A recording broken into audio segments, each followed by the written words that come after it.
નમસ્કાર ખેડૂત મિત્રો, ખેડૂત પ્રયાસ ચેનલમાં આપનું સ્વાગત છે। આજે તારીખ 6 જુલાઈ 2025 સવારના મહત્વના હવામાન સમાચાર ચેનલમાં નવા આવો તો સબસ્ક્રાઇબ કરી લેજો। રાજ્યમાં આગામી દિવસોમાં પણ મેઘરાજાની મહેર યથાવત રહેવાની આગાહી છે। રાજ્યમાં આવતીકાલે કુલ 189 તાલુકામાં વરસાદ નોંધાયો, જેમાં સૌથી વધુ દ્વારકામાં 4.5 ઇંચ વરસાદ નોંધાયો હતો।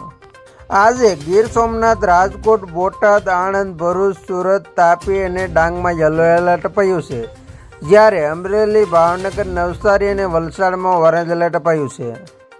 તો આવતીકાલે અમરેલી, ભાવનગર, સુરત, તાપી અને ડાંગમાં યલો એલર્ટ અપાયું છે, જ્યારે નવસારી અને વલસાડમાં ઓરેન્જ એલર્ટ અપાયું છે।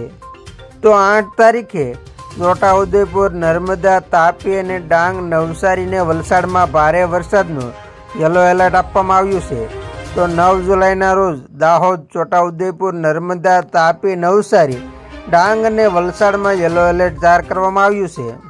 છેલ્લા 24 કલાક કરતાં વધુ સમયથી સૌરાષ્ટ્રમાં ભારે વરસાદ નોંધાયો છે, જેના કારણે સૌરાષ્ટ્ર વિસ્તારના અનેક ડેમોના નીચાણવાળા વિસ્તારોમાં હાઈ એલર્ટ તથા ચેતવણી જાહેર કરવામાં આવી છે।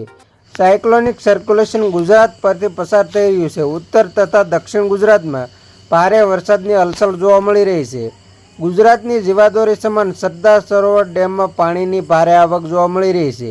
રાજ્યના જળાશયો તેમની કુલ ક્ષમતાના અડધા જેટલા ભરાયેલા છે।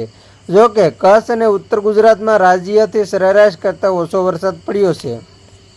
પશ્ચિમ રાજસ્થાન આસપાસ ઉદ્ભવેલું સાયક્લોનિક સર્ક્યુલેશન હાલમાં મધ્ય રાજસ્થાન તથા તેના આસપાસના વિસ્તારમાં દરિયાની સપાટીથી 0.9 કિલોમીટરની ઊંચાઈએ સ્થિર છે। ઉત્તર પૂર્વ અરબ સાગરમાં ઉદ્ભવેલું લો પ્રેશર એરિયા ઉત્તર ગુજરાત પર થઈને બંગાળની ખાડીની દક્ષિણ પશ્ચિમ તરફ આગળ વધી રહ્યું છે। તે પશ્ચિમ બંગાળના ગંગાના કિનારા વિસ્તારો, મધ્યપ્રદેશ અને ઝારખંડમાં દરિયાની સપાટીથી 3.1 કિલોમીટર ઉપર સ્થિર છે। હવામાન ખાતાએ ગુજરાતના બનાસકાંઠા, પાટણ, મહેસાણા, સાબરકાંઠા, અરવલ્લી, પંચમહાલ, દાહોદ અને મહીસાગર એમ લગભગ તમામ જિલ્લામાં ઉપરાંત અમદાવાદ, ગાંધીનગર, આણંદ અને ખેડા, વડોદરામાં ભારે વરસાદની આગાહી કરવામાં આવી છે।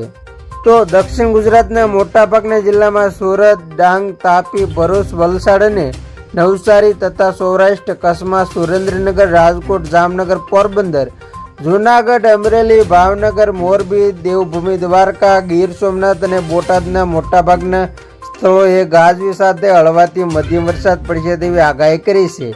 આ સિવાય દીવ, દમણ અને દાદરાનગરમાં ચોમાસું સક્રિય રહેશે, એટલે આગામી 2 દિવસ અને પછી ગુજરાતમાં વિવિધ જિલ્લામાં વરસાદની આગાહી કરવામાં આવી છે।